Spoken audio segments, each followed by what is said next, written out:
સિંહના વધતા હુમલાને લઈ અને સરકારે મહત્વનો નિર્ણય કર્યો છે। સિંહોના વધતા હુમલાને લઈ અને રાજ્ય સરકારનો મહત્વનો નિર્ણય માનવ હુમલામાં સંડોવાયેલા સિંહોને ખાસ સમિતિ ક્ષેત્રમાં રાખવાનો વન વિભાગે મોટો નિર્ણય લીધો છે।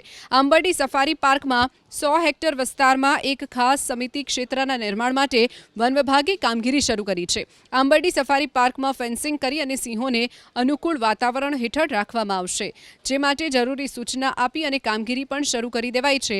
મનુષ્યો અને વન્યજીવો વચ્ચે સંઘર્ષ ઘટાડવા, પ્રાણીઓને સુરક્ષિત રહેઠાણ ઉપલબ્ધ કરાવવા, જૈવિક સંતુલન જાળવવા અને પ્રજાતિઓના લાંબા ગાળાના સંરક્ષણ માટે વન વિભાગ તરફથી સમયાંતરે વૈજ્ઞાનિક રીતે સ્થળાંતરની કામગીરી હાથ ધરવામાં આવે છે। વન્ય પ્રાણીઓના સ્થળાંતર પાછળ અનેક કારણો જવાબદાર હોય છે। જ્યારે વન્ય પ્રાણી ગામડા કે રહેણાંક વિસ્તારમાં ઘૂસી જાય છે, ત્યારે તેને સુરક્ષિત રીતે પકડી અને જંગલમાં પાછું છોડવામાં આવે છે। આ ઉપરાંત ઘાયલ કે બીમાર વન્ય પ્રાણીઓની સારવાર માટે, વસ્તી નિયંત્રણ અને યોગ્ય રહેઠાણ પૂરું પાડવા માટે પણ સ્થળાંતર કરવામાં આવે છે।